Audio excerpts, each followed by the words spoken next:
Hello guys and gals, this is Chuck with Wheels Down Overlanding. Thanks for joining us.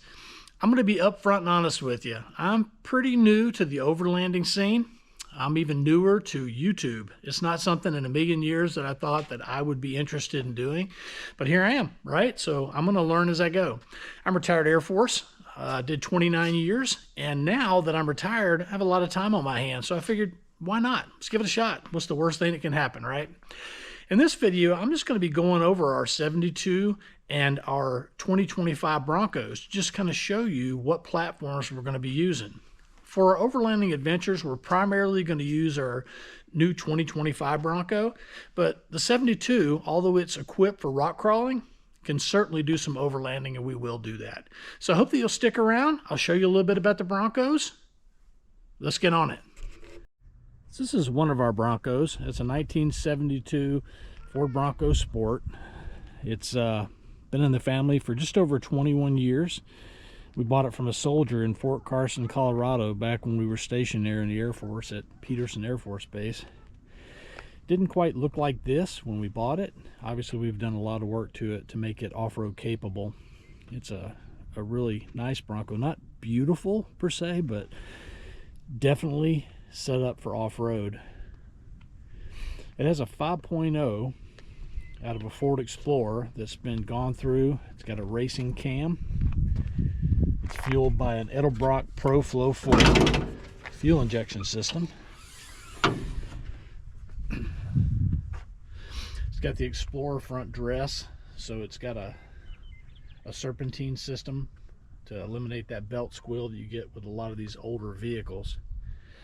Runs very well. The transmission I chose for this is the NP435 out of a pickup truck. It's got a granny low gear that makes rock crawling with it very fun and easy. It doesn't have good highway manners because it's geared at 513s, and so it winds out pretty quickly. And with the cam they put in when they rebuilt the motor, this thing, it's pretty wound out pretty quickly. I probably wouldn't get it above 60 on the road. It does have lockers, front and rear. We have ARB front locker, and I have a limited slip in the back, which some might argue it's not the best for off-road, but we took this on the Rubicon Trail back in 2024, and it performed incredibly. It did very well. I wouldn't change anything about the Bronco today. It is beat up a little bit. If you see the black paint along the body, that's thanks to Mitch at Wild Horses guiding me when I was at Super Celebration, Nevada. It wasn't his fault. It was mine. We went up on a rock and just kind of slid off to the side, and at that point we were stuck and just had to go. So he kindly autographed it for me and dated it, which was kind of him. So it's a beautiful Bronco. It will go to my son here whenever he gets out of college and gets a place of his own. I wouldn't say I've outgrown it. I just think at this point in my life, my body is a little beat up. Back is not doing great. Rock crawling is probably not the best thing for it. So, hey, when he's ready for it, it'll be his. I really, really love my Bronco. It's got a 3.5-inch suspension lift and a 2-inch body lift to accommodate these 37-inch Nitto trail grapplers. And then we have the KMC True Bead locks.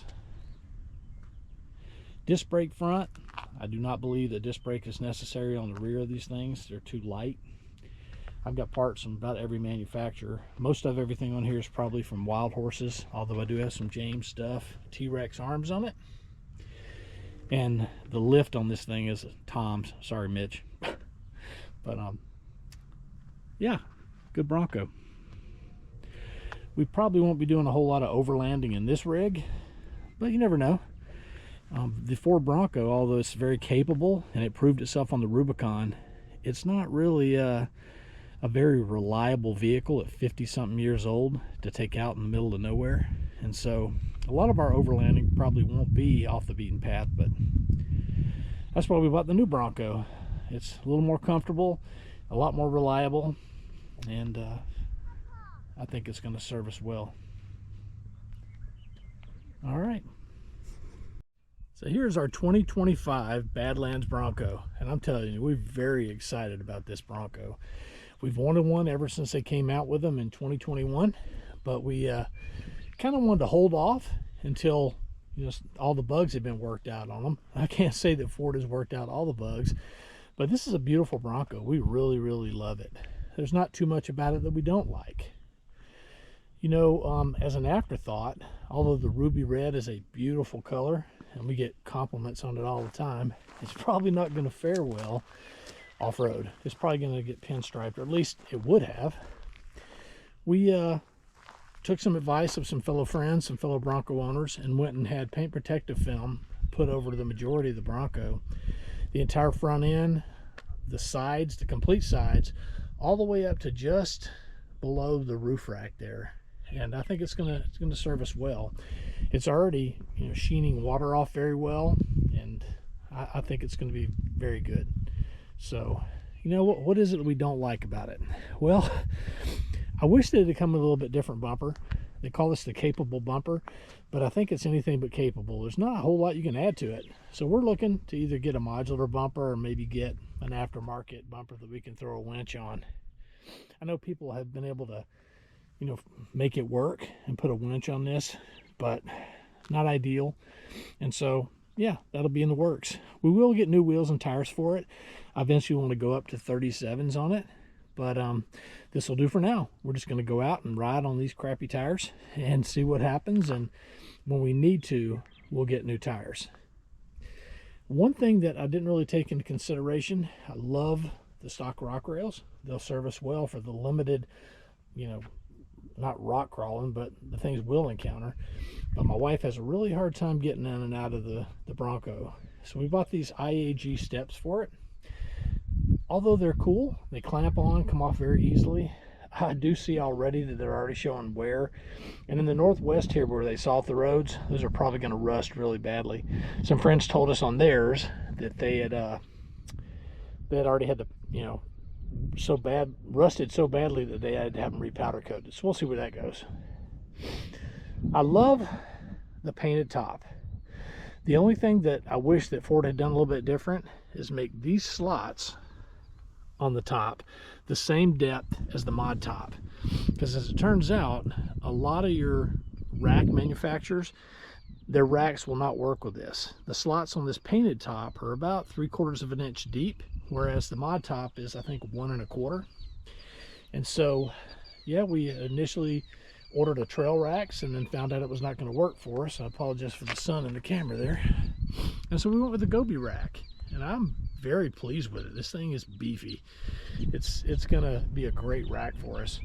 I kind of wondered, they said that you can take the front tops off with the rack in place, and I did it this morning. Worked very well. Easy, matter of fact, not even close to scratching the top. So, you know, that's about all I've got for this Bronco. This will be the primary vehicle that we use to overland in, and so there's going to be a lot of modifications coming to it. It's real easy to get caught up in the, you know, YouTube, Instagram, Facebook, you know, everything they'll sell you for your Bronco, and I've been victim of that too. I've been crazy about some of the things that I've been buying, and so I've kind of just narrowed it down to what I really want. We'll figure out what we need as we go out overlanding. We've already got a rooftop tent, an iCamper. I think I'm going to try to throw that on there today. And I've done some videos, some installs, and I'm not really going to show you those parts because I want to do an install video for you. And I think you're going to like what I've put on the Bronco, and I'll show you just how easy it is to add it to your Bronco if you were so inclined. So that's it for this. Stick around, and we'll close this video up, and we'll see if we can't get some install videos and some out on the trail videos for you guys. Hi guys, I'd just like to reiterate what we put in the beginning of the video. We are new at this, especially this editing process, and so although I'm doing the best I can, it has been quite a challenge to try to figure out how to drop these videos into DaVinci Resolve. That's what we're using for our editing process. And if you got any suggestions on how we could do this better, hey, bring them our way. We'd appreciate that. We appreciate all comments, good or bad, because that's how you learn, right? Just please be respectful. If you like today's video, if it's any value to you, just please hit the like button, and I'd appreciate it if you'd subscribe. I promise we'll bring some great content to you in the future and better videos. Hope to see you guys out on the trail.